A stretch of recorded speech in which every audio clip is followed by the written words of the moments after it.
नमस्कार दोस्तों, स्वागत है आपका आपके परिवार उड़ान में। डियर फ्रेंड्स, हमारे टीम के द्वारा लगातार उत्तर प्रदेश पुलिस री एग्जाम 60,244 के लिए एग्जामपुर टीम के द्वारा जो प्रैक्टिस सेट लॉन्च किया गया था 499 का, उस प्रैक्टिस सेट को क्या किया जा रहा है, कराया जा रहा है। तो my dear friends, fast practice set आप यहां पर कर सकते हैं। जो प्रैक्टिस सेट आपको लगभग 2.5 से 3 घंटे में कराया जाता है, वो यहां पर फास्ट तरीके से कराया जा रहा है। डियर फ्रेंड्स, 4 कंपनियों को 4 सेट का पेपर बनाने, यानी अलग अलग कंपनियां अलग अलग सेट पेपर बनाने वाली हैं। ठीक है, तो आपके एग्जाम्स की डेट बहुत ही जल्द आने वाली है। आप तैयार रहिए बिल्कुल ज़बरदस्त तरीके से एग्जाम्स के लिए। आइए सेशन को शुरू करते हैं। इससे पहले हम 9 प्रैक्टिस सेट करा चुके हैं, यह आज का 10वां प्रैक्टिस सेट है। चलिए दोस्त, स्क्रीन पर आपका जबरदस्त प्रश्न आ चुका है कि गोदान निम्नलिखित में से किस प्रसिद्ध लेखक द्वारा लिखा गया उपन्यास है। देखिए, ऐसे ही आसान इस बार पेपर आया हुआ था, लेकिन आपने क्या किया, आपके कितने सही हैं आपको पता होगा। आपके अंदर एक कसक होगी कि थोड़ा और समय मिलता, तो थोड़ा समय मिल गया है, और जब दूसरी बार दम लगाओ ना दोस्त, तो बहुत जोरदार होना चाहिए। ठीक है, तो पहले का आंसर क्या है भाई, गोदान किसकी रचना है? आप कहोगे ये आपके मुंशी प्रेमचंद्र जी की रचना है। किसकी है? मुंशी प्रेमचंद्र की रचना है। सबसे पहले तो गोदान को आपको समझना कि ये एक उपन्यास है। क्या है? एक उपन्यास है। तो D option is the correct answer. आगे बात करते हैं नेक्स्ट क्वेश्चन पे दोस्त। चलिए, अगला प्रश्न स्क्रीन पर दिया गया है, इसका आंसर बताना है कि निम्नलिखित में से कौन सा भारत का सर्वोच्च नागरिक पुरस्कार होता है। भारत का सर्वोच्च नागरिक पुरस्कार कौन सा होता है मेरे दोस्त, ये आपको बताना है। दूसरे का आंसर से बताना है, तो क्या हो जाएगा, Bharat Ratna is the correct answer. Bharat Ratna is the correct answer हो जाएगा। और इस बार कितने लोगों को भारत रत्न दिया गया, ये आपको बताना है। आगे बढ़ते हैं अगले प्रश्न पे दोस्त। अगला प्रश्न पूछा गया है तीसरे प्रश्न पर कि संविधान दिवस कब मनाया जाता है। संविधान दिवस कब मनाया जाता है, ये प्रश्न पूछा गया मेरे दोस्त। तो आंसर बताना है, क्या हो जाएगा कि संविधान दिवस कब मनाया जाता है। आंसर है जबरदस्त प्रश्न है, और आंसर गलत हो गया होगा। 26 नवंबर हो जाएगा। क्या हो जाएगा? 26 नवंबर को संविधान दिवस के रूप में मनाया जाता है। अगला प्रश्न, चौथे प्रश्न का आंसर बताना है। लैक्टिक एसिड की बात जा रही है कि लैक्टिक एसिड किसमें पाया जाता है, जिसको हम लैक्टिक अम्ल भी बोल सकते हैं। ठीक है, चलिए मेरे दोस्त, कि लैक्टिक एसिड किसमें पाया जाता है, चौथे का आंसर बताना है भाई। तो दही में पाया जाता है आपका लैक्टिक एसिड। देखिए दोस्त, आप लोगों के द्वारा कमेंट में कहा जा रहा है कि सर मैथ क्यों नहीं कराया जा रहा, रीजनिंग नहीं कराया जा रहा। दोस्त, जो ये पेन देख रहे हैं ना, ये पेन नहीं यूज हो पाता सही तरीके से, इसलिए अभी रीजनिंग और मैथ को मैं नहीं करा रहा हूँ। इसके बाद जैसे ही आपके हिंदी और जीएस के 15 सेट कंप्लीट होंगे, उसके बाद आपका शुरू होगा रोजगार विद अंकित भाटी का प्रैक्टिस सेट। फिर हम एग्जामपुर के जो आपके रीजनिंग और मैथ के उसको कराया जाएगा। चलिए आगे बात करते हैं नेक्स्ट प्रश्न पे दोस्त। चलिए 5वें प्रश्न की बात करते हैं मेरे दोस्त। 5वां प्रश्न क्या पूछा है कि गुड़ी पड़वा निम्नलिखित में से किस राज्य का बसंत समय का त्योहार है। ये बसंत के महीने में आता है, तो ये किसका त्योहार है भाई, कहाँ किस राज्य का त्योहार है। तो आप कहेंगे गुड़ी पड़वा और काला घोड़ा महोत्सव है, ये महाराष्ट्र के अंदर मनाया जाता है। कहाँ मनाया जाता? महाराष्ट्र के अंदर। एक और भी मनाया जाता, लावड़ी। ठीक है, आगे बात करते हैं नेक्स्ट प्रश्न पे दोस्त। चलिए, अब थोड़ा सा ये क्वेश्चन आपके लिए, देखिए अगर क्वेश्चन टफ आ रहा है तो आपको घबराना नहीं है, उसको आपको ही करना है, तो आप ही करेंगे। पहली चीज घबराना नहीं है। और जब ज़्यादा आसान आ जाता है, जैसे 2-3 क्वेश्चन आगे के आसान मिले, आप ओवर कॉन्फिडेंस में हो गए, तो वो भी नहीं होना चाहिए। आपको करना है तो करना है। ठीक है, चलिए, 10वीं जनगणना कराने की जिम्मेदारी निम्नलिखित में से किस मंत्रालय पर है, यानी कौन सी मंत्रालय जो है वो 10वीं जनगणना कराती है। बिल्कुल छठे का आंसर से बताना है, तो डी ऑप्शन हो जाएगा मेरे भाई। ये जो नागरिकता वगैरह का काम होता है, ये होम मिनिस्ट्री के पास होता है, तो आपका गृह मंत्रालय हो जाएगा। आगे बात करते हैं नेक्स्ट प्रश्न पे दोस्त। चलिए अगले प्रश्न की बात करते हैं। 7वां प्रश्न स्क्रीन पर है। क्या पूछा गया मेरे दोस्त कि मानवाधिकार आयोग का मुख्यालय निम्नलिखित में से कहां पर स्थित है। मानवाधिकार आयोग के मुख्यालय की बात की जा रही है। 7वें का आंसर क्या हो जाएगा, तो नई दिल्ली के अंदर स्थित है। अगला प्रश्न है 8वें की बात की जा रही है कि साइबर क्राइम की शिकायत दर्ज कराने के लिए हेल्पलाइन नंबर क्या है। अगर साइबर क्राइम हो रहा है आपके साथ तो कौन सा हेल्पलाइन नंबर है, 8वें का आंसर बताना मेरे दोस्त। तो सी ऑप्शन हो जाएगा 1930। क्या हो जाएगा, 1930 हो जाएगा। आगे बात करते हैं, 9वें प्रश्न की बात की जा रही है। क्या की जा रही है, 9वें प्रश्न की बात की जा रही है। उत्तर प्रदेश पुलिस का टैगलाइन क्या है। उत्तर प्रदेश पुलिस का टैगलाइन क्या मेरे दोस्त, ये पूछा गया है। तो क्या हो जाएगा, टैगलाइन आपको बताना है। 9वें का आंसर हो जाएगा सुरक्षा आपकी संकल्प हमारा। सुरक्षा आपकी और संकल्प हमारा। कुछ दिन बाद आप भी यही बोलने वाले हैं। आगे बात करते हैं मेरे दोस्त अगले प्रश्न की कि आर्यभट्ट, ठीक है, आर्यभट्ट प्रेक्षण विज्ञान अनुसंधान संस्थान उत्तराखंड राज्य के निम्नलिखित में से किस जिले में, समझ रहे हो कितना टिपिकल बना रहा भाई, जिले का नाम पूछ लिया। 10वें का आंसर बताना मेरे दोस्त। तो क्या हो जाएगा, सी ऑप्शन से भाई नैनीताल के अंदर स्थित है, नैनीताल हो जाएगा। अगले प्रश्न की बात की जा रही है भाई G20 का पूर्ण रूप क्या हो जाएगा।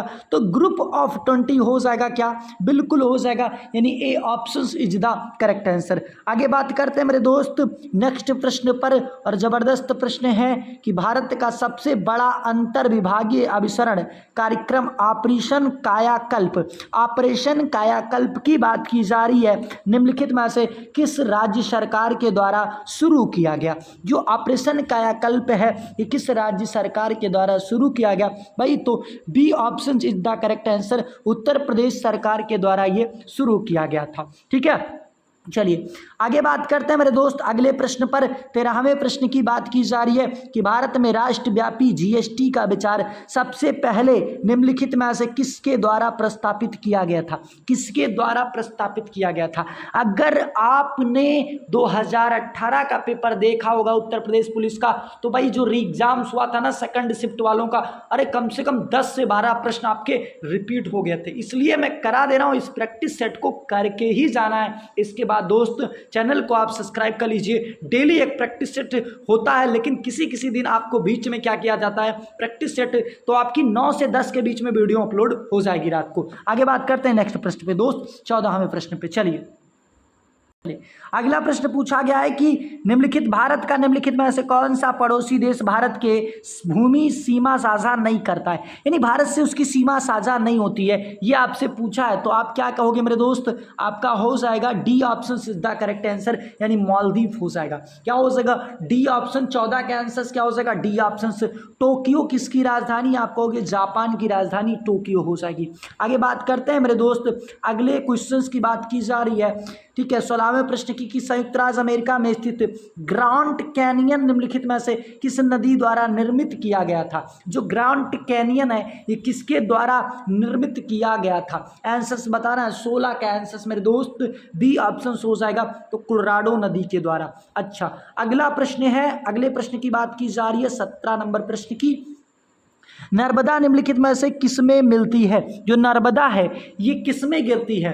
ठीक है, तो इसके लिए समानता ट्रिक आपने याद की थी। ठीक है, समानता ट्रिक आपको याद होगी। 17वें का आंसर बताना मेरे दोस्त, A option is the correct answer, ये अरब सागर में गिरती हैं। ठीक है, चलिए आगे बात करते हैं अगले प्रश्न पर। ठीक है, अगला प्रश्न है कि उन गीतों का नाम बताइए जो राधा और कृष्ण दिव्य प्रेम का गुणगान करते और विशेष रूप से ब्रज के लिए लोकप्रिय है। बिल्कुल जबरदस्त प्रश्न है मेरे दोस्त। 18 का आंसर बताना है, तो क्या हो जाएगा, Russia is the correct answer. आगे बात करते हैं अगले प्रश्न पे मेरे दोस्त। अगला प्रश्न स्क्रीन पर आ चुका है। क्या प्रश्न है कि भारत का गवर्नमेंट, ठीक है, गवर्नमेंट ई मार्केट पोर्टल सार्वजनिक खरीद के लिए विश्व का कौन सा ई कॉमर्स प्लेटफॉर्म बना है। विश्व का कौन सा प्लेटफॉर्म बन चुका। 19वें का आंसर बताना मेरे दोस्त, A option is the correct answer, यानी प्रथम स्थान हासिल कर लिया है।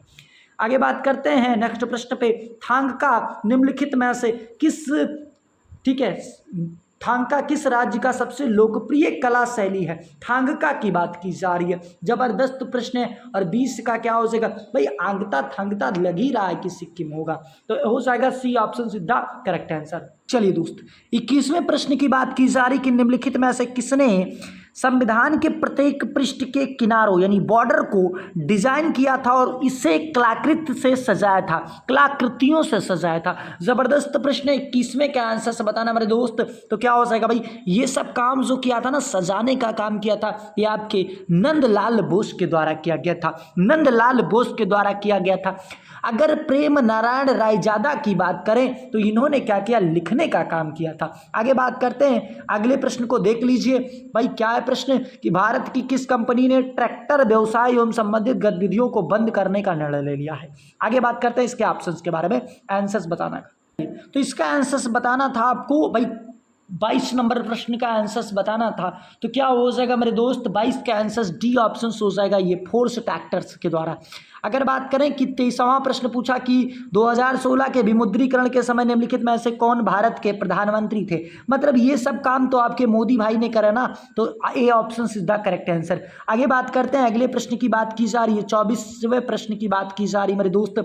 24 नंबर प्रश्न है कि प्रभावती गुप्ता गुप्त साम्राज्य के, ठीक है, निम्नलिखित में से किस शासक की बेटी थी। जो प्रभावती थी ये किसकी बेटी थी, आपसे पूछा। 24 नंबर प्रश्न की बात की जा रही मेरे दोस्त, और 24 का आंसर बताना है तो आप कहेंगे चंद्रगुप्त द्वितीय की बेटी थी, C option is the correct answer. आगे बात करते हैं नेक्स्ट प्रश्न के मेरे दोस्त। अगला प्रश्न है कि ऐसे अर्थव्यवस्था जिसमें निजी क्षेत्र और सरकार दोनों ही निम्नलिखित में से क्या कहलाती हैं। ठीक है, यानी निजी क्षेत्र भी बढ़ रहा है और सरकार भी हो शामिल। ठीक है, इसको हम क्या कहते हैं। 25वें का आंसर बताना है मेरे दोस्त, और 25वें का हो जाएगा मिश्रित अर्थव्यवस्था। जब दो दो चीजें मिलेंगी तो मिश्रित ही कहलाएंगी, तो हो जाएगा D option is the correct answer. अगला प्रश्न है, देखिए केवल शब्दों से लेंदी बनाया गया कि भारतीय राष्ट्रीय आंदोलन को निम्नलिखित में से किस घटना के बाद रविंद्रनाथ टैगोर ने अपने दर्द और गुस्सा व्यक्त किया तथा नाइटहुड की जो उपाधि है वो वापस कर दी। तो ये जलियांवाला बाग कांड के बाद इन्होंने किया था। आगे बात करते हैं अगले प्रश्न पर, नीली क्रांति का संबंध किससे है। नीली क्रांति की बात की जा रही मेरे दोस्त, तो नीली क्रांति का जो संबंध है मत्स्य उत्पादन से है। आगे बात करते हैं नेक्स्ट प्रश्न पे दोस्त। अगले क्वेश्चंस की बात की जा रही है कि खाद्य और कृषि संगठन ने अंतर्राष्ट्रीय बाजरा वर्ष 2023 का समापन समारोह निम्नलिखित में से किस शहर में आयोजित किया था। ठीक है, किस शहर में आयोजित किया गया था ये आपको बताना। 28 का आंसर बताना मेरे दोस्त कि क्या हो जाएगा। तो 28 का हो जाएगा B option is the correct answer, यानी रोम हो जाएगा। क्या हो जाएगा, रोम हो जाएगा मेरे दोस्त। आगे बात करते हैं नेक्स्ट प्रश्न पे। चलिए अगले क्वेश्चन की बात की जा रही कि हाल ही में द टाइम्स ग्रुप द्वारा किसे प्रतिष्ठित टाइम्स पावर आइकॉन पुरस्कार 2024 दिया गया है। ठीक है, टाइम्स पावर आइकॉन पुरस्कार 2024 से किसे सम्मानित किया गया। 29वें प्रश्न का आंसर बताना मेरे दोस्त कि 29वें प्रश्न का आंसर क्या हो जाएगा। तो आप कहेंगे A option is the correct answer, यानी विजय जैन को सम्मानित किया गया है। आगे बात करते हैं अगले प्रश्न पर। स्क्रीन पर अगला प्रश्न 30वें प्रश्न की आंसर बताना मेरे दोस्त। 30वें का आंसर क्या हो जाएगा कि एशियन ट्रैक साइकिलिंग चैंपियनशिप 2024 में भारत को कितने पदक प्राप्त हुए। ठीक है, कितने पदक प्राप्त हुए, 30वें का आंसर बताना मेरे दोस्त। चलिए, तो आशा करता हूं कि आंसर्स को टिक कर चुके होंगे। 30 का आंसर हो जाएगा B option is the correct answer, B option is the correct answer. आगे बात करते हैं अगले प्रश्न की। 31 नंबर प्रश्न है कि टाटा स्टील लिमिटेड के संस्थापक कौन थे। टाटा स्टील लिमिटेड के संस्थापक कौन थे। तो 31 का आंसर क्या हो जाएगा मेरे दोस्त, 31 का आंसर हो जाएगा B option is the correct answer, यानी सर जमशेद, ठीक है, टाटा हो जाएंगे। ठीक है, आगे बात करते हैं अगले प्रश्न पर कि उत्तर प्रदेश।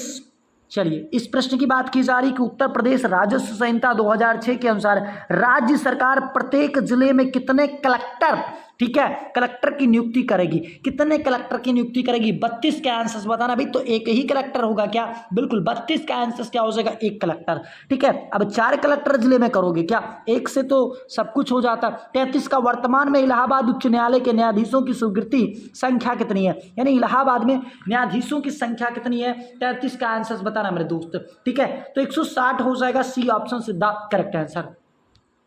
आगे बात करते हैं कि उत्तर प्रदेश के पहले मुख्यमंत्री की बात की जा रही है, तो गोविंद बल्लभ पंत हो जाएंगे। आगे बात कर रहे हैं अगले प्रश्न पर। ठीक है, चलिए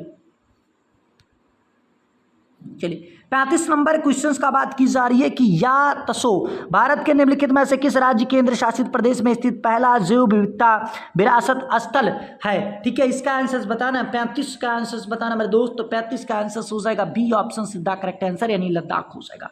आगे बात करते हैं नेक्स्ट प्रश्न पे। अगला प्रश्न है और इसको आंसर इसका आपको बताना है, निम्नलिखित में से कौन सी एक व्यापक और दूरदर्शी पहल है जिसका उद्देश्य उत्तर प्रदेश राज्य में महिलाओं को सुरक्षा, सलामती और आत्मनिर्भर के लिए सशक्त बनाना है। चलिए इसके आंसर्स के बारे में बात करें। चलिए तो भैया ये सारे मिशन महिला के लिए चलाए गए, बताना है कौन सा मिशन है। ठीक है, किसकी बात की जा रही है, 36 नंबर प्रश्न की बात की जा रही है मेरे दोस्त।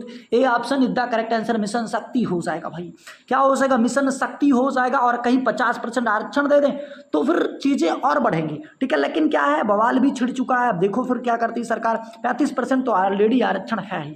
चलिए, उत्तर प्रदेश राज्य की सीमा निम्नलिखित में से किस राज्य की सीमा नहीं छूती, यानी उत्तर प्रदेश की सीमा नहीं लगती है। किससे नहीं लगती है आपसे पूछा, भाई तेलंगाना से क्यों लगेगा। तो ये ऑप्शन सीधा करेक्ट आंसर। आगे बात करते हैं। चलिए, दक्षिण भारत की सबसे ऊंची चोटी अन्नामुडी निम्नलिखित में से किस पर्वत श्रृंखला पर स्थित है। जो अन्नामुडी है ये किस पर्वत श्रृंखला पर स्थित है। तो 38 का आंसर बताना मेरे दोस्त, डी ऑप्शन हो जाएगा नीलगिरी। ठीक है, आइए अब हिंदी के प्रश्नों को शुरू करते हैं। चलिए, अगला प्रश्न है तद्भव शब्द बताना भाई। तद्भव क्या हो जाएगा, तद्भव क्या हो जाएगा। तो वानर का बंदर तद्भव होता है, ओष्ठ का ओट होता है, उल्लू का, ठीक है, मृतिका। तो क्या हो जाएगा, आंसर बताना है। 39 का आंसर बताना भाई, उल्लू, उल्लूक मीन्स उल्लू होता है। तो हो जाएगा डी ऑप्शन सीधा करेक्ट आंसर। 40 नंबर प्रश्न की बात की जा रही है, निम्नलिखित में से कौन सा जो शब्द है वो तत्सम है। तत्सम शब्द बताना है। ठीक है, चलिए 40 का आंसर बताना है आपको कि शुष्क, शुष्क जो है यही आपका हो जाएगा। ये भी आधा सा वाला आता है ना, तभी हो जाता है। ठीक है, और अभी आपको बता दूं ये हमेशा अगर आ गया तो तद्भव शब्द होता है। ठीक है, ये चीजें समझ में आ जानी चाहिए। चलिए आगे बात करते हैं। चलिए, 41 नंबर प्रश्न की बात की जा रही, चांदनी शब्द के पर्यायवाची किस विकल्प में है। चांदनी शब्द का पर्यायवाची बताना है। 41 का आंसर बताना मेरे दोस्त। तो सी ऑप्शन सीधा करेक्ट आंसर हो जाएगा। ठीक है, कुमुदनी, कुमुदी भी होता है और ज्योत्सना भी होता है। और ज्योत्सना कैसे लिखना है ये भी तुम देख लो। ठीक है, 42 का आंसर बताना है, निम्नलिखित में से किस वाक्यांश के लिए दिया गया शब्द सुसंगत है। ठीक है, शत्रु को जीतने वाला अजात शत्रु, जो पढ़ा ना गया हो अपठनीय, ठीक है, जो पहले ना हुआ हो होनहार, और आदि से अंत तक। बिल्कुल आंसर से बताना है। 42 का आंसर मेरे दोस्त क्या हो जाएगा। तो आशा करता हूं कि आंसर्स को टिक कर चुके होंगे। आदि से अंत तक अद्योपांत कहा जाता है। ठीक है, तो डी ऑप्शन सीधा करेक्ट आंसर। आगे बात करते हैं नेक्स्ट प्रश्न। चलिए, अगला प्रश्न है 43 का आंसर बताना है भाई। भिन्नार्थक शब्द युग्म यानी निर्वाद का और निर्विवाद का मतलब क्या होता है, ये आपको बताना है। 43 का आंसर बताना मेरे दोस्त की 43 का आंसर क्या हो जाएगा। तो भैया हो जाएगा डी ऑप्शन सीधा करेक्ट आंसर। ठीक है, निर्वाद का मतलब निंदा और निर्विवाद का मतलब किसका विवाद रहित हो, कोई विवाद ना हो। आगे बात करते हैं नेक्स्ट प्रश्न पे दोस्त। चलिए, अगला प्रश्न है, अगर बात करें निम्नलिखित में से कौन सा अशुद्ध वाक्य का चयन करना है। किसका चयन करना है मेरे दोस्तों, तो अशुद्ध वाक्य का चयन करना है। जबरदस्त प्रश्न है और 44 का आंसर बताना है। तो B option is the correct answer हो जाएगा।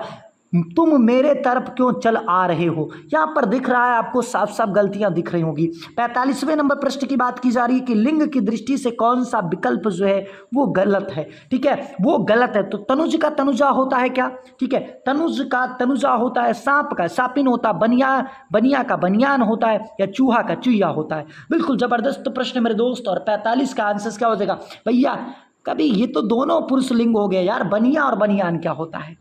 ठीक है, बनियाइन होता तो भी चल जाता। आगे बात करते हैं नेक्स्ट प्रश्न पे। चलिए, वधु शब्द का बहुवचन बताना है। वधु शब्द का बहुवचन बताना तो चांदविद्धि देखना होता है तुम्हें। क्या देखना होता है, 46 का आंसर बताना मेरे दोस्त। 46 का आंसर क्या हो जाएगा। तो आशा करता हूं कि आंसर्स को टिक कर चुके होंगे। गलत तो हो जाएगा, वधु का क्या हो जाएगा, वधुएं हो जाएगा। डी ऑप्शन सीधा करेक्ट आंसर।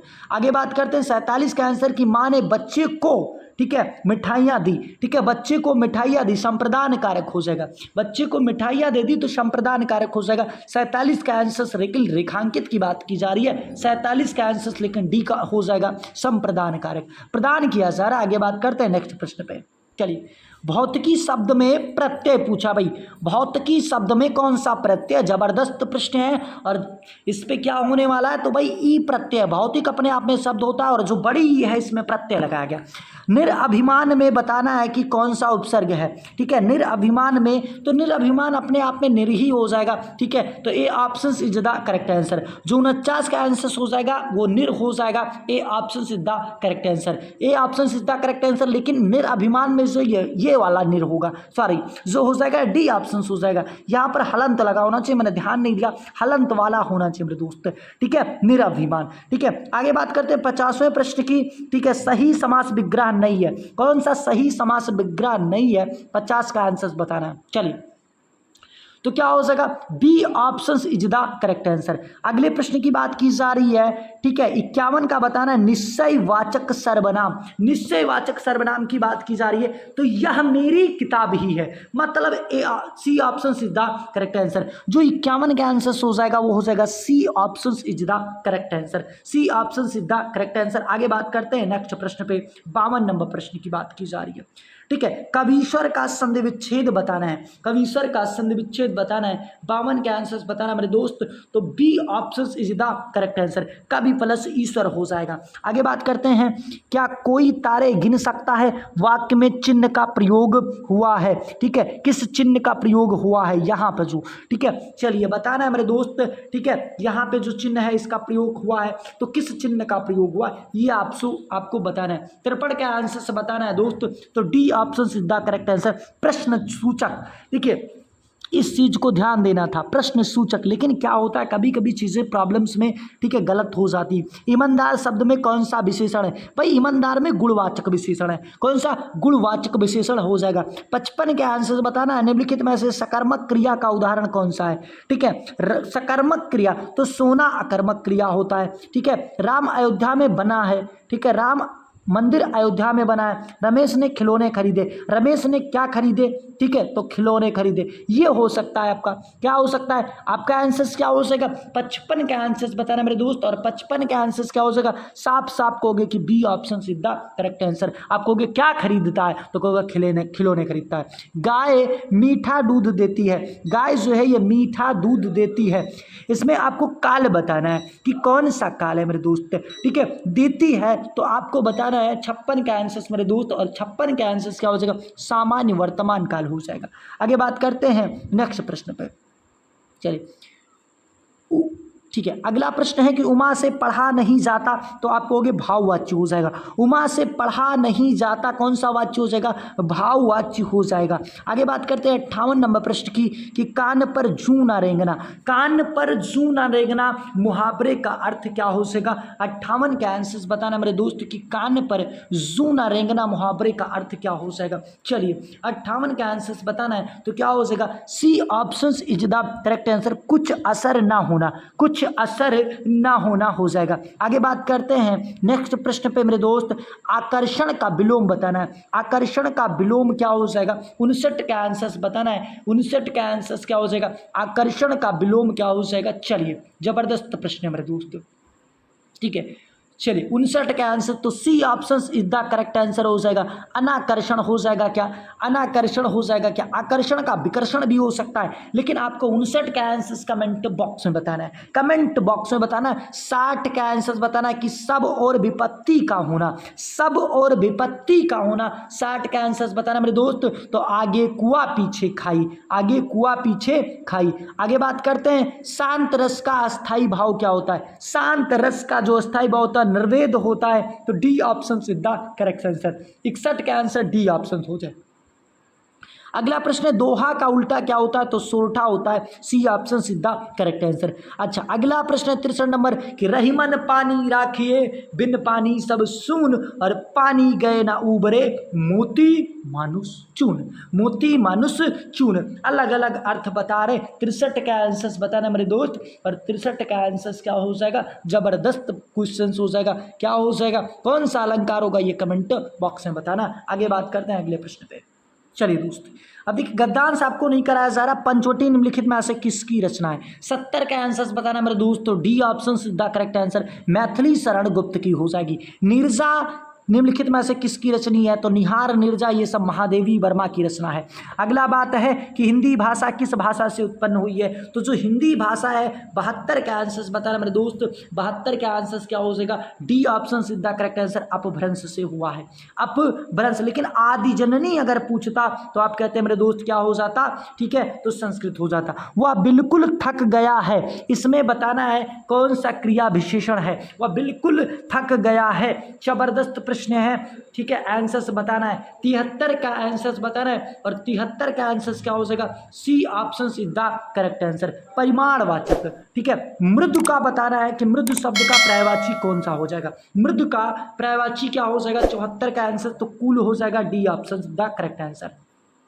चलिए दोस्त, अब आपके 75 नंबर क्वेश्चन और 76 नंबर क्वेश्चंस का बताना है कि भाई दिन और दीन में, ठीक है, भिन्नार्थक शब्द बताना है, यानी अर्थ बताना है दिन और दीन में। ठीक है, बिल्कुल जबरदस्त। तो दिन मीन्स होता है दिवस और दीन मीन्स क्या होता है ये आपको बताना। 75 का आंसर बताना, तो D option is the correct answer. आगे बात करते हैं आंखों के सामने को क्या कहते हैं, तो ये आपको कमेंट बॉक्स में बताना है। आज के लिए इतना ही। अगर चैनल पर नए हैं तो चैनल को सब्सक्राइब कर लीजिए और बेल आइकन को ऑन कर लीजिए। जैसे ही आपके 15 सेट पूरे होते हैं उसके बाद आपके रोजगार विद अंकित भाटी बुक का प्रैक्टिस सेट कराना है। आप कहीं भी पढ़िए, लेकिन अपने आप को चेक करने के लिए आप डेली रात्रि 9 बजे, ठीक है, उड़ान पर जरूर जुड़िए। तो आज के लिए इतना ही। जय हिंद, जय भारत।